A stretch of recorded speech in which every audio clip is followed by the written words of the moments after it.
And now here's the perfectly coiffed John Fisher to give us a perfectly awful 5-cast. John the weather guy, yeah. We'll go from Joe the Razor to our photojournalist Joe Picciotto. And Joe was out on the university campus earlier this evening, got a shot of a guy who doesn't look all that happy having to be out in all this ugly weather. But then again, I wouldn't be either if I had to sit out in it all the time. Then, of course, Honest Abe out on the campus of SU. Right now, we have 46 degrees outside. Our humidity, 93%. It's wet out there. The barometer at least is rising a little bit, 29.76, winds coming out of the northwest at 18 miles per hour. Our temperature statistics today, well, we got to 54, 4 degrees above normal and way above normal on the low side. No records, as you can see. The high record, 72 back in 1967, and the low record, 16 back in 1911. We'll start out with the News Center 5 radar this evening. I can show you around central New York a lot of patches of rain. It's going to rain, then it isn't going to rain, then it's going to rain, and then it isn't going to rain. And when it's not raining, probably some fog in between the rain showers.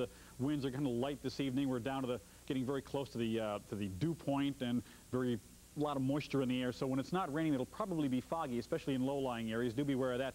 Back this area, here's what's coming tomorrow. We have some heavier showers embedded there. You can see them in orange on your TV set, if you have presuming you have a color TV set. But anyway, there, take my word for it, this darker patch here is orange. And I think as this moves through tomorrow, we may see 1 or 2 thunderstorms during the day tomorrow. On the Earthview satellite down here in the southeastern part of the country, some rather heavy cloud cover you can see down there. That has caused some severe weather down in that part of the nation.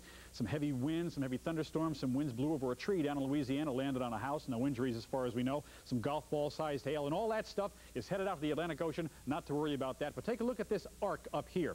This represents a cold front that's moving through our area right now and is what is bringing us all the showers. On our overnight weather map, that arc of clouds is represented by this cold front that by tomorrow morning will be past us. And the driving force of that arc of clouds and that cold front is this low pressure system that's going to be getting about to New Jersey tomorrow, out near the Atlantic Ocean, and start to circulate some air around the backside of it, bringing us some moisture throughout the day tomorrow. Now, as the day progresses tomorrow, we'll see this high pressure system move a little closer.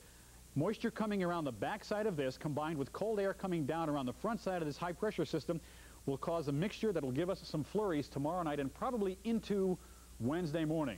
And then the rest of the week, here comes the next one, but we'll talk about that more tomorrow night. In the meantime, here's Fisher's forecast overnight tonight, down to a low of 40. Cloudy skies, foggy, scattered showers here and there. During the day tomorrow, we will get up to a high of 45, but that'll be about midday or so. Then the temperature is going to start dropping as the cold air comes down on the front side of that high pressure system. We'll see a possible thunderstorm with the showers tomorrow. Fisher's Fearless 5-cast, you can kind of look out and see that next system coming in on Thursday is going to bring us same thing, rain, and ending as snow on Friday. And then it's going to be nice on Saturday, but rather chilly. And I know we're talking about snow and chilly temperatures, Tracy, but spring is coming. I mean, when? Well, there are shoots coming out of the ground now. I saw a guy out the other day with his lawnmower. His wife was very jealous. And the days are getting longer, more sunshine. Spring is coming. You just got to give it a chance. Give it a little time. It's on the way. All right. Thanks, John. Still ahead, bye-bye, Brent and Billy. And crowning the new king, Mike has highlights of the championship game next.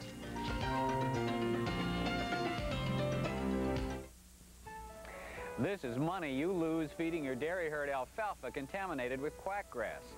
Quackgrass has less energy and half the crude protein of alfalfa, so you'll have to supplement with protein and grain, suffer production losses, or get that money back.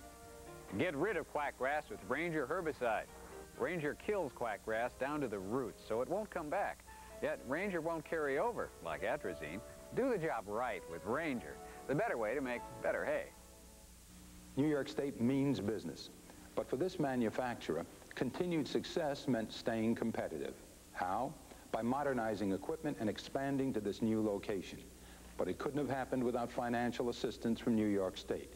We can help your business too, through a new toll-free number that offers a vast network of services to business owners. The number? 1-800-STATE-NY. One phone call, proof that New York State means business. Television's most prestigious award, the Emmy. The winner of this year's Emmy for Outstanding Newscast, News Center 5.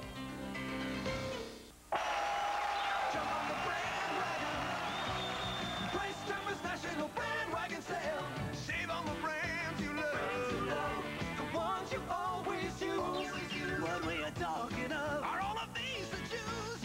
Pick up Charmin bath tissue in white or colors 4-pack for 99 cents. Kraft Sharp or Extra Sharp Cracker Barrel cheese 10 ounces for $1.99. And assorted varieties of 12-ounce vacuum bag Maxwell House coffee $1.48 with coupon. At Price Choppers National Bandwagon Sale. New Center 5 Sports is brought to you today by Marine Midland Bank. Let's work it out together. Come on, little brother, keep up. I found the perfect spot to put my dream house. The way you work, you'll have to retire to use it. I'm thinking about it. Retirement. Your money should work harder than ever. Marine Midland professionals and a Marine Gain savings plan can help. What do you think? What's the story? Next year, the business is all yours. Marine Gain savings from Marine Midland. Let's work it out together. Done. Over. Yeah, is anybody still awake out there? Hello? Man, oof, what a blowout. And we're expecting close anticlimactic. games. Yeah, in a big way. Of the 291 teams that started the season, we're left with one, and tonight the celebration is on in Las Vegas. As for the first time ever, UNLV is the national champions. Championship game at McNichols Arena. Many of you have just seen it. Here are the highlights for those of you who caught it late. UNLV's defense was the story. Stacey Augmon with the steal and the slam early. Vegas up by 10. Christian Leitner for Duke will miss the jumper, and the Devils had a terrible shooting first half. Ala Abdelnaby with the putback kept Duke within striking distance in the first half, but late first half, here's when UNLV puts it away. Inside, they were too tough. Larry Johnson down low, counted in the foul. And anytime Duke did get on the board, watch Leitner with the short jumper there, UNLV said, fine, we'll just push it back the other way. And Greg Anthony, the 50-foot alley-oop to Augmon, 41-25, UNLV's largest lead at halftime. Tart started to kick back a little, and Duke, well, they could do nothing right tonight. They couldn't even high-five right. Ooh, Leitner in the face. Nothing going right for the Devils. UNLV hits the shot at halftime, time running down. It was 12 for the Rebels at the break. Coach K went and gave his team a tongue lashing in the second half. It didn't help because UNLV came out where they left off. Larry Johnson, the big fella, knocking down some threes. Phil Henderson, the only bright spot for Duke, he had 21. At this point, Duke was within 12, and he said maybe they can hang tough.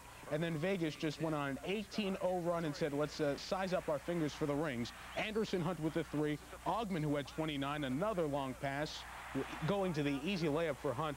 UNLV just dominant in this run of the game. And when all was said and done, Vegas would win the national championship easily, 103-73.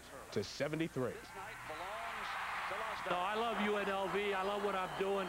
And I'll tell you, this win is for the kids, but it's mostly for the great people in the state of Nevada. The whole state supports us, and I'm just so happy for them. Johnson and Augmon and Anthony were men tonight. I mean, well, their whole team, but Johnson and Augmon are two of the best players in the country, and they're class kids. I think their program gets a little bit of a bad image, and they have great kids, and those two guys epitomize the class that they have. Hail to the Rebels, UNLV national champs from 1990. Well, tonight.